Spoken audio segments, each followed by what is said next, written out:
sofa, mengajak orang-orang untuk berkumpul, sampai akhirnya beliau menjelaskan identitasnya dengan terang-terangan. Saya utusan Allah, saya adalah Rasulullah. Tapi tidak ada jawaban dari orang-orang Mekah karena mereka kaget dengan pengumuman yang tiba-tiba ini. Sesuatu yang baru. Pada awalnya memang mengalami penolakan. Awalnya mungkin diabaikan, kemudian membuat penasaran, lama-lama kemudian mengalami penolakan, tapi pada akhirnya akan menjadi panutan. Rasulullah SAW kemudian untuk pertama kali selama hidupnya dari usia 0 sampai usia 43 tahun mengalami hinaan, bahkan hinaan yang muncul dari pamannya sendiri, Abu Lahab. Kata Abu Lahab, engkau mengumpulkan kami di sini hanya untuk ini. Celaka engkau di hari-harimu wahai Muhammad. Dibalas oleh Allah Subhanahu wa taala dengan turunnya surat Al-Lahab. Tabbat yada Abi Lahab wa tab. Celakalah kedua tangan Abu Lahab. Disebut berpisah kedua tangannya karena kedua tangannya digunakan untuk mengejek, mencela, merendahkan Rasulullah SAW. Celakalah kedua tangannya Abu Lahab dan dia akan celaka.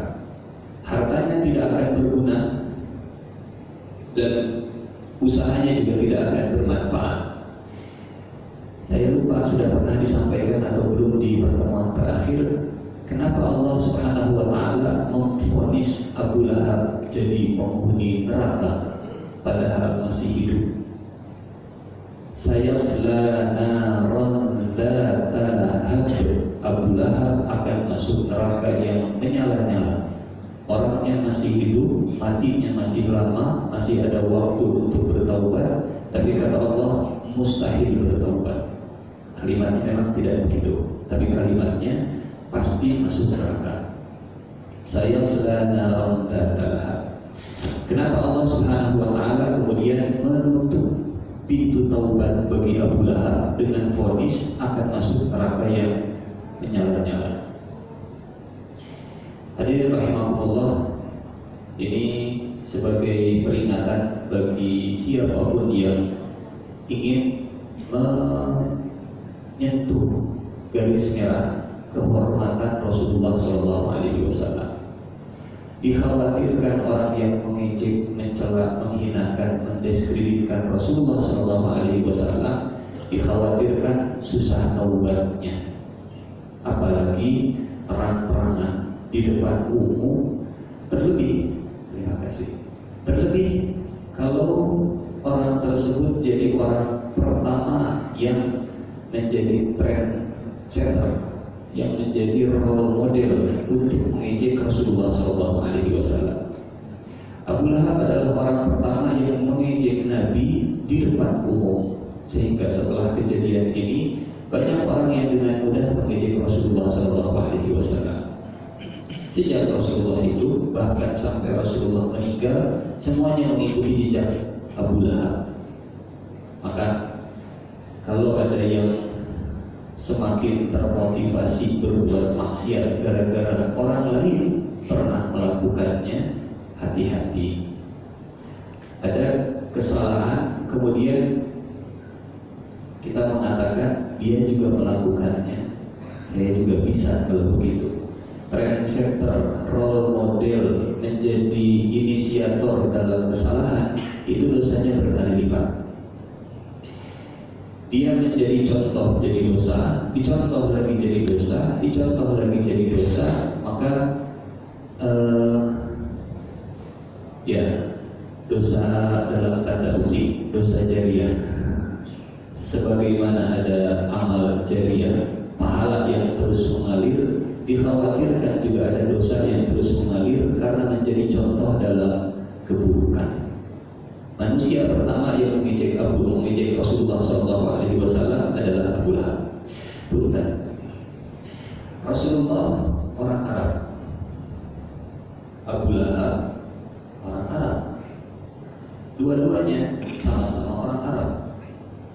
Tapi kenapa sama-sama orang Arab tidak saling mendukung saat Rasulullah SAW mengajak, ayo kita menyembah Allah? Apa hikmahnya? Abu Lahab orang Arab, bahkan keluarga Nabi, paman Nabi. Rasulullah sama-sama orang Arab. Tapi kenapa sama-sama orang Arab bahkan satu keluarga tidak saling dukung? Apa hikmahnya?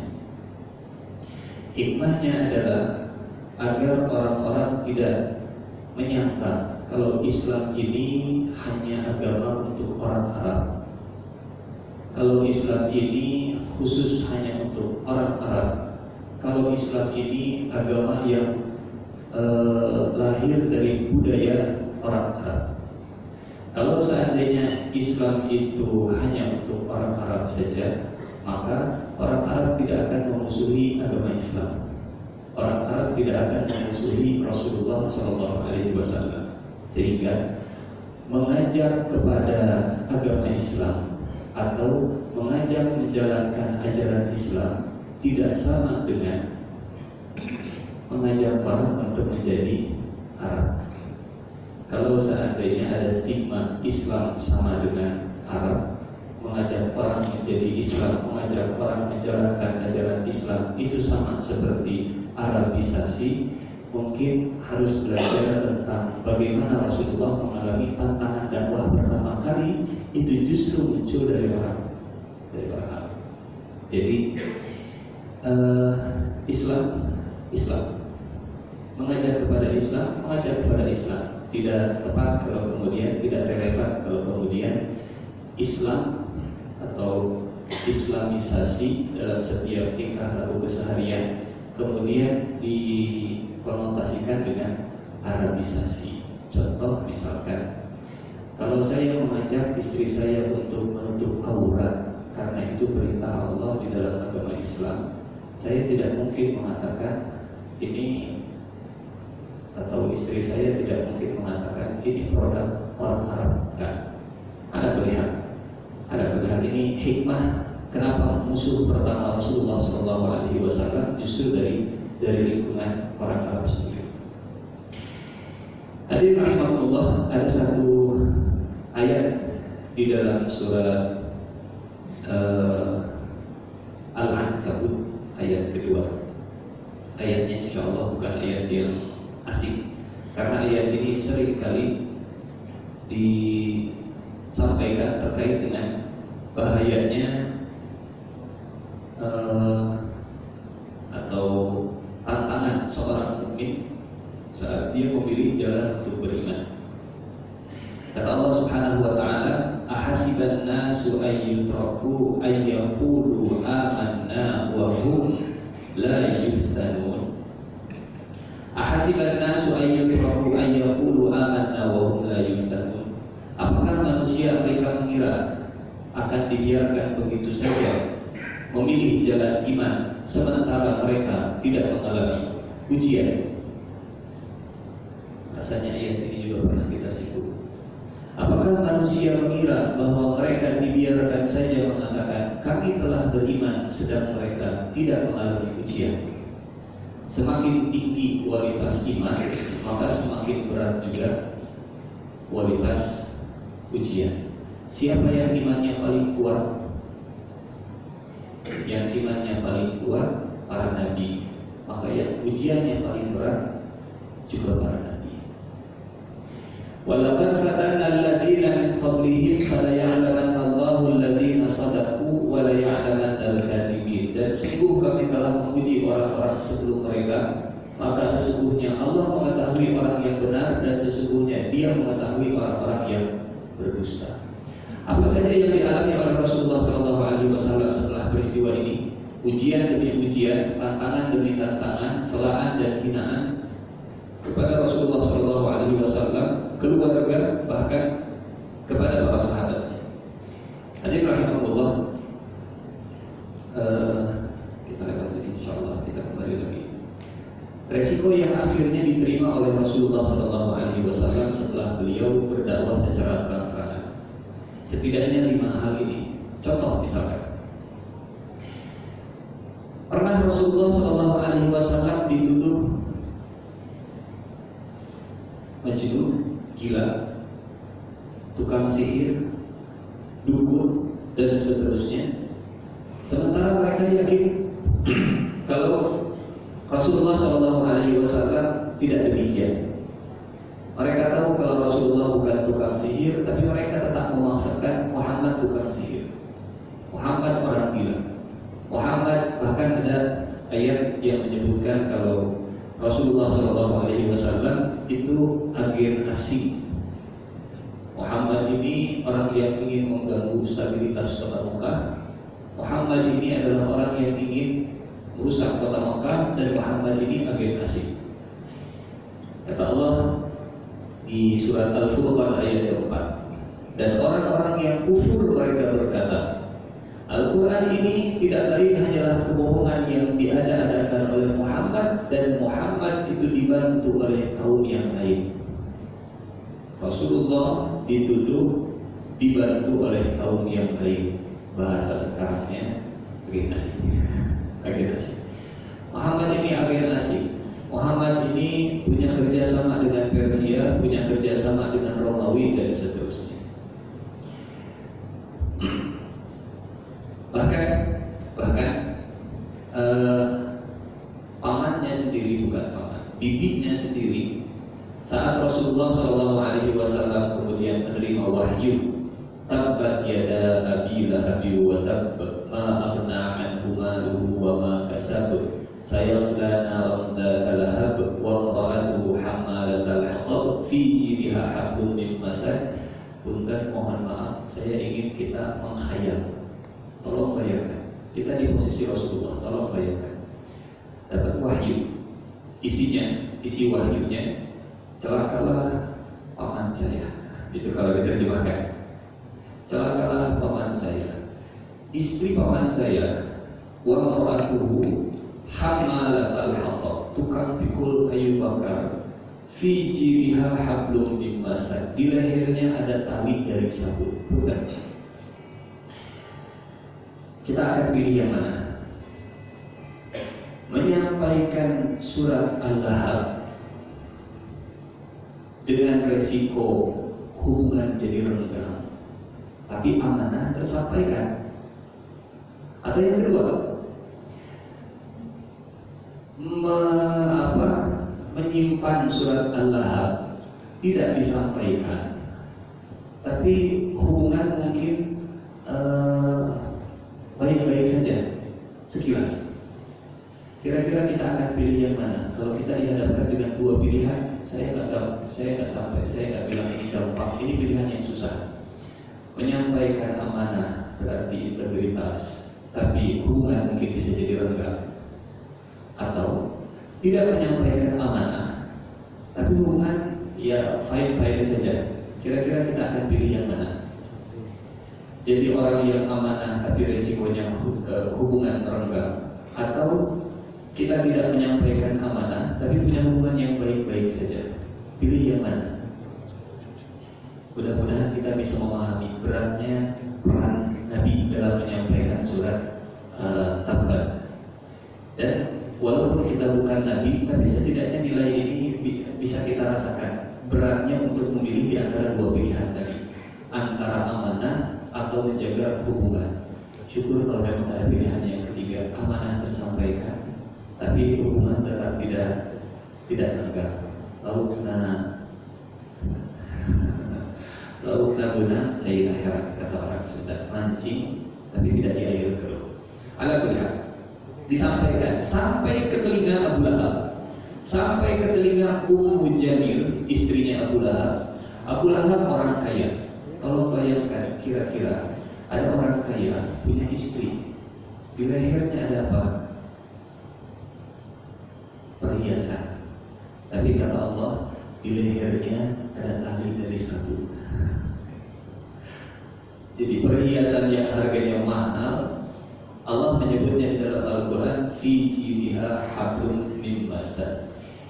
Ini saya tidak tahu kita bisa membayangkan atau tidak. Kalau ada ibu-ibu yang sedang arisan, kemudian berbicara tentang perhiasan, Bu tahu nggak, ini harga kalung saya itu 2M loh.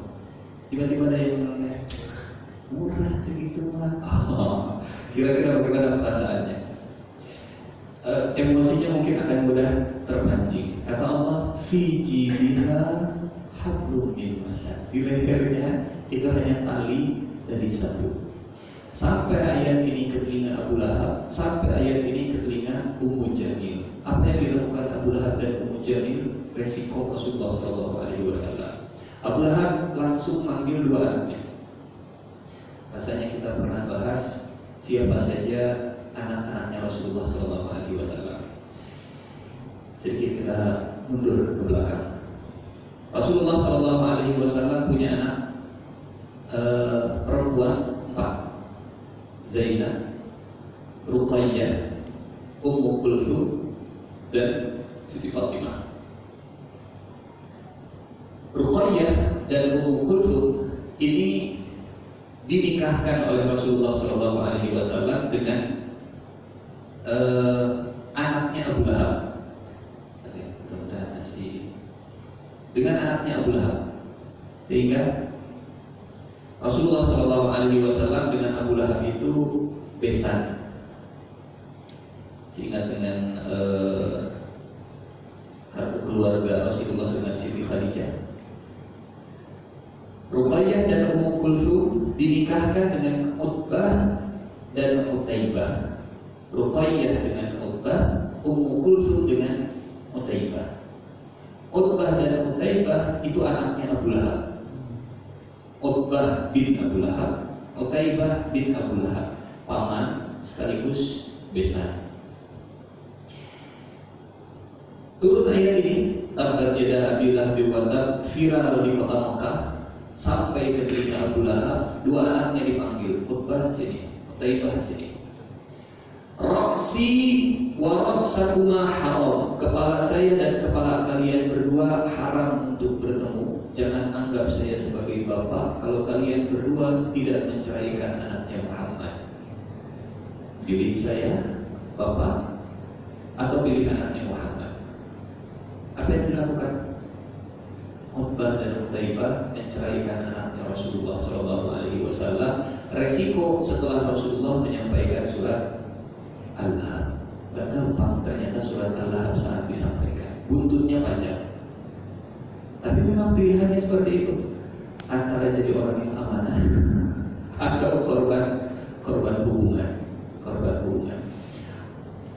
Ya, bukan, saya bukan berarti kalau jadi orang yang amanah berarti hubungan harus renggang. Kalau ada pilihan yang ketiga, itu jauh lebih baik.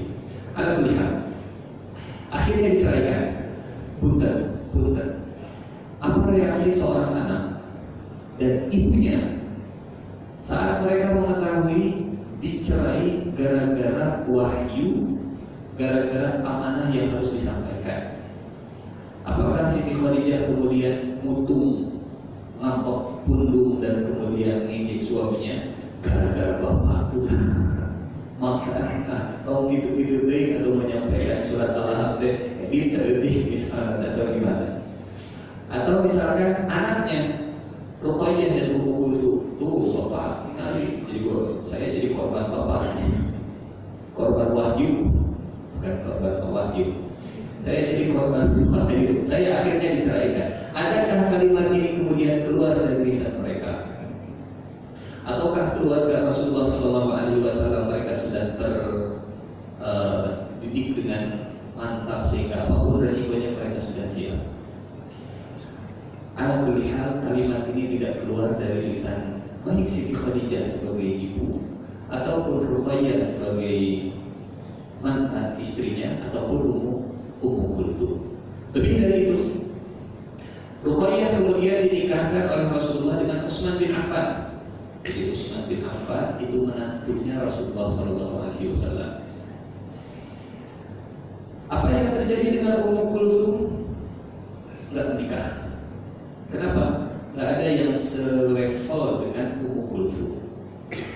Terus di sini kok bisa Ruqayyah suaminya Utsman, Ummu Kulthum suaminya juga Utsman? Memang boleh kalau satu orang menikah dengan adik dan kakaknya.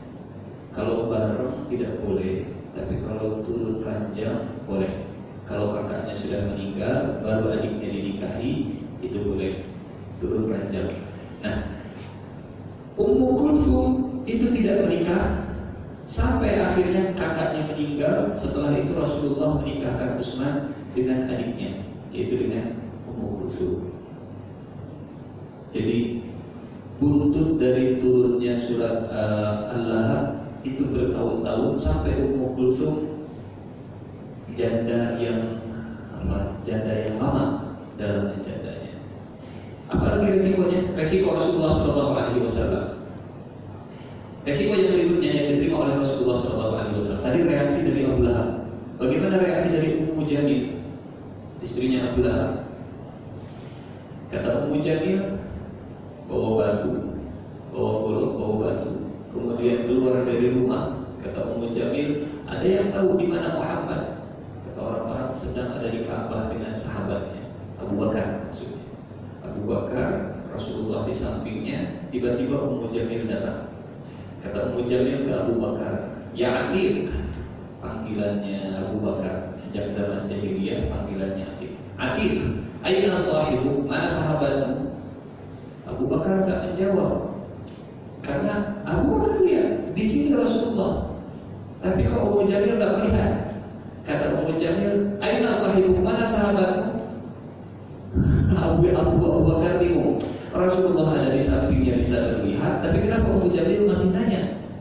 Kata Ummu Jamil, kalau seandainya saya melihat sahabatmu, saya akan melemparkan batu ini ke kepalanya.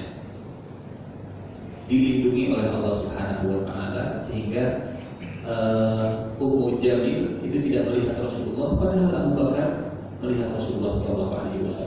Akhirnya kata Ummu Jamil begini, kalau Muhammad mengejek saya dengan syairnya, Ummu Jamil menganggap kalau surat Al-Lahab itu syair.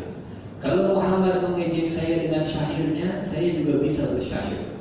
Akhirnya Ummu Jamil bersyair, muzammaman asaynahu wa dinuhu abainahu wa amruhu qalainahu.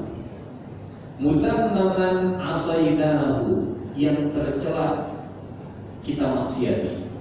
Siapa maksudnya yang tercela? Nama Rasulullah Muhammad yang terpuji. Diejek oleh Ummu Jamil, muzammam, yang tercela. Muzammaman asaynahu, Muhammad yang si tercela itu kita dustakan, kita maksiati. Agamanya kita abaikan, perintahnya kita tinggalkan.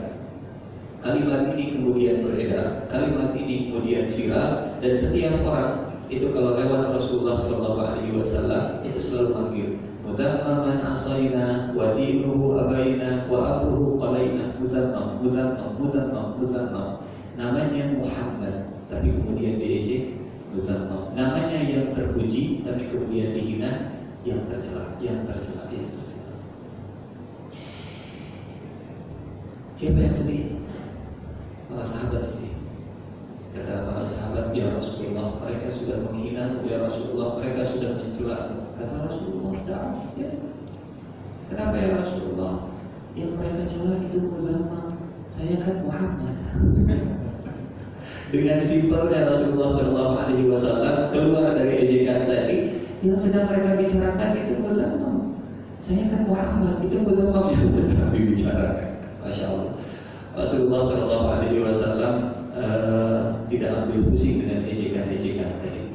Tapi karena pamannya sudah ngejek dan bibinya sudah ngejek, mulailah orang-orang semakin berani mengejek Rasulullah SAW. Ada ayat misalkan, ya ayyuhalladzina nuzila alaihi dzikru innaka lamajnun, wa qalu ya ayyuhalladzina nuzila alaihi dzikru innaka lamajnun, wahai orang yang diturunkan kepadanya Al-Quran, engkau memang benar-benar gila. Dalam surat Al-Hijr ayat ke-6, mereka berkata, orang yang diturunkan Al-Quran, engkau benar-benar gila. Menggilo Rasulullah, dituduh gila dan seterusnya. Ada lagi tuduhan kepada Rasulullah SAW. Ini termasuk keseluruhan yang punten. Mindset tentang Nabi di mata orang-orang musyrik. Kata orang-orang musyrik, kalau Nabi itu cocoknya, kalau Nabi itu pantasnya nggak makan, dan Nabi mah nggak usah jalan-jalan di pasar. Mustahil Muhammad Nabi, kenapa?